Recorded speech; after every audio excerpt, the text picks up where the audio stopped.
नेपाल में एक बार फिर जल रहा है। कांवड़ यात्रियों के डीजे बजाने से शुरू हुआ विवाद सांप्रदायिक हिंसा में बदल चुका है। पिछले 4 दिनों से हिंसा, आगजनी, पथराव और पुलिस से झड़प के बीच 3 लोगों की मौत की खबरें, हिंसा और दंगे की आग नेपाल के कई शहरों तक फैल चुकी है। इसकी तपिश नेपाल से सटे भारत पर भी दिखने लगी है। बिहार के कई जिलों में सतर्कता बढ़ा दी गई है। नेपाल के सुनसरी जिले से शुरू हुई सांप्रदायिक हिंसा अब देखते ही देखते यह तनाव जनकपुर, सिरहा, गोल बाजार, लाहान और इनरवा समेत कई इलाकों में फैल चुकी है। हालात इतने बिगड़ गए हैं कि कई जिलों में कर्फ्यू भी लगाना पड़ा है। भीड़ ने इस हिंसा के दौरान कई दुकानों, वाहनों और सरकारी संपत्तियों को भी नुकसान पहुंचाया है। नेपाल के राष्ट्रपति रामचंद्र पौडेल ने लोगों से शांति बनाए रखने और सामाजिक सौहार्द कायम रखने की अपील की है।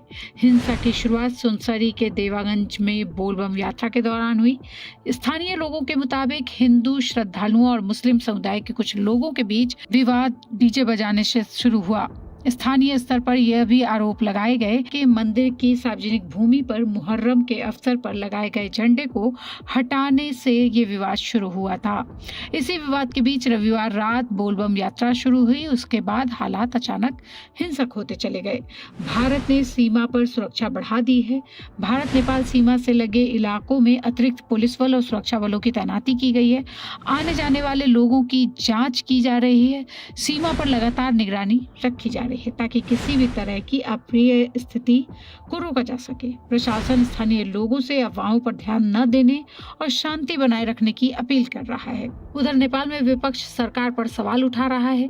काठमांडू पोस्ट की रिपोर्ट के अनुसार नेपाल की सीमा सुरक्षा और दंगारोधी बल आर्म्ड पुलिस फोर्स ने आज से 3 साल पहले सरकार को एक गोपनीय रिपोर्ट सौंपी थी, जिसमें चेतावनी दी गई थी कि तराई इलाके में धार्मिक और जातीय बंटवारा करने की सुनियोजित कोशिशें हो रही हैं। सरकार ने इस ओर ध्यान नहीं दिया। रिपोर्ट में कथित तौर पर यह कहा गया है कि नेपाल को भारत के मणिपुर में हाल में हुई हिंसा के साथ साथ अलग अलग देशों में जातीय, धार्मिक और भाषाई संघर्षों से जान माल के नुकसान से सबक लेना चाहिए और जातीय व धार्मिक विवादों को समय रहते सुलझाना चाहिए। चूंकि यह रिपोर्ट काठमांडू पोस्ट में 3 साल पहले की बताई जा रही है कि उस समय ये रिपोर्ट सौंपी गई थी सरकार को।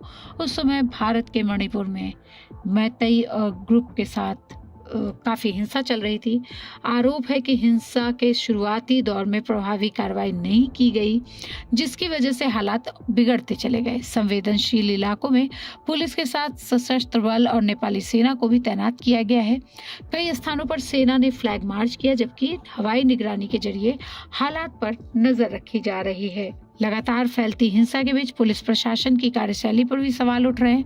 कई स्थानों पर भीड़ पुलिस पर भारी पड़ती दिख रही है, जिसके बाद हालात नियंत्रित करने के लिए सेना को आगे आना पड़ा। हालांकि सरकार का कहना है कि हिंसा फैलाने वालों की पहचान की जा रही है और दोषियों के खिलाफ सख्त कार्रवाई होगी। 4 दिनों से जारी हिंसा में नेपाल में आम जीवन बुरी तरह प्रभावित है। बाजार बंद है, स्कूल कॉलेज बंद हैं, सार्वजनिक परिवहन प्रभावित है और हजारों लोग अपने घरों में रहने को मजबूर हैं। अब सबकी नजर इस बात पर है कि नेपाल की सरकार और सुरक्षा एजेंसियां हालात पर कितनी जल्दी काबू पाती हैं, क्योंकि नेपाल में फैली यह हिंसा अब सिर्फ एक देश का आंतरिक मामला नहीं रह गई। इसका असर भारत नेपाल सीमा पर भी साफ दिखाई दे रहा है। नेपाल हिंसा पर आप और क्या जानना चाहते हैं, हमें जरूर कमेंट बॉक्स में बताएं और देखते रहिए आज तक।